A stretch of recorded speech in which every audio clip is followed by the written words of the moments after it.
I hope you're all doing well. So it's been quite a while since I filmed a sit-down video, definitely at least 2 months, so I feel a tiny bit strange sitting here in this setup. But today I'm here to talk about 5 things that I'm probably going to miss when I move out of London back to Slovenia. In case you've missed one of my recent videos called Why I Decided to Move Back to Slovenia, I'm gonna link it up over here so that you can check it out. I'm not moving just yet, so don't panic, although I don't know why you would be the one panicking.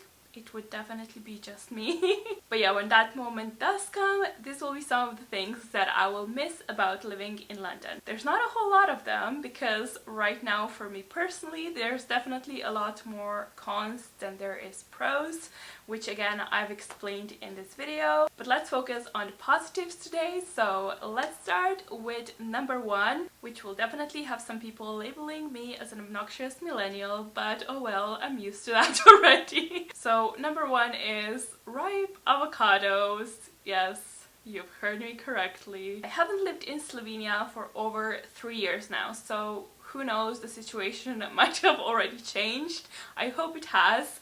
But back when I still lived there, it was nearly impossible to find avocados in your local store, yet alone avocados that were already ripe and ready to eat the next day or in the next couple of days. You always had to wait for them for a week or two to be ready to eat. And me being obsessed with avocados, it's definitely something that I think I'm going to miss. But I guess I'll just need to plan my meals more in advance, although I sincerely hope that the situation has changed. The next thing I'm going to miss are the queues. Now, not the queues specifically, you know, who likes queuing up? No one. But I guess just the British politeness of forming queues. Anytime there's a crowd of people waiting to enter something. In Slovenia, people normally do it in more of a Balkan way, which is shoving and pushing each other and, you know, trying to skip people in the queues and just be the first to get inside, I don't know, a concert hall or something. It's basically a mess, and if you have a bit of an anxiety about not having enough personal space,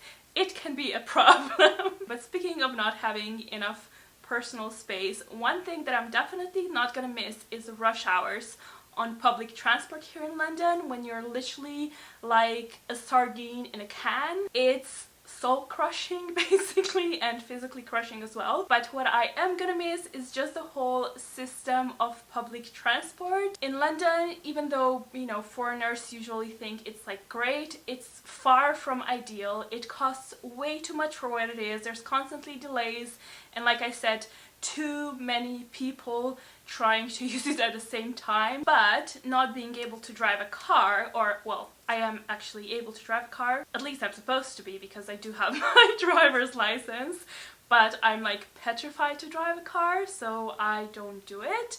But yeah, not being able to drive a car or not wanting to drive a car in Slovenia, it would be a little bit hard to survive because you need a car for pretty much everywhere you want to go. Public system in Slovenia is not great at all. It's alright in the capital, but that's about it.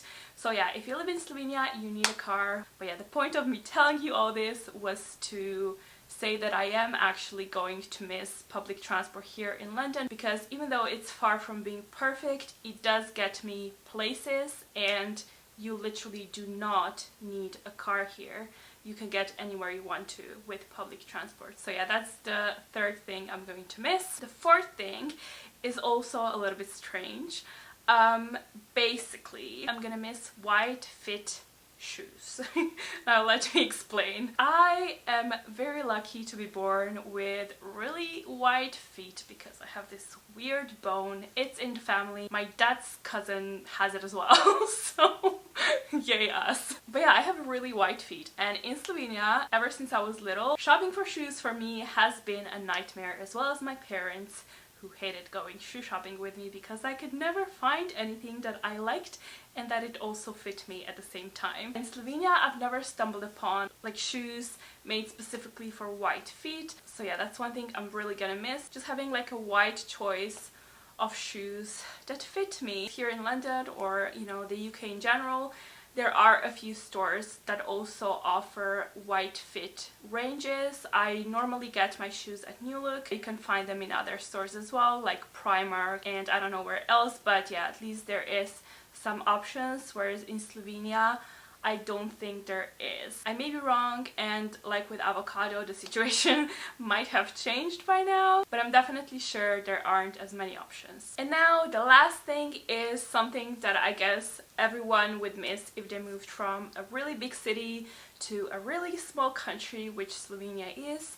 The population of the whole country is 2 million in comparison to London, when there's I think 8 million.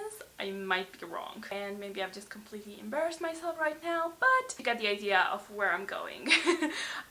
What I like here is the fact that there's always something going on, there's always something to do, there's new restaurants to explore, there's like events happening all the time. You do need to have money to attend most, which can be a bit depressing if you don't have enough disposable income, which is a situation I feel like a lot of young people who live in London, including me, are facing with. But even so, you know, there's always something to do, there's lots of places to explore, and in Slovenia there's just not. We do have things going on. There's also a lot of amazing places to explore, which are mostly like in the nature, which is even better. But because of the small size, you do eventually run out of these spots, I guess, whereas in London there's always something new popping up, and you have things to do every single weekend if you want to. If you watch my vlogs, you'll know that I love to go out and about to explore, and by moving to Slovenia I think I'll definitely spend more time at home in comparison to here. But that's maybe also a good thing, because I'll be able to save more money and probably travel to other countries more often, which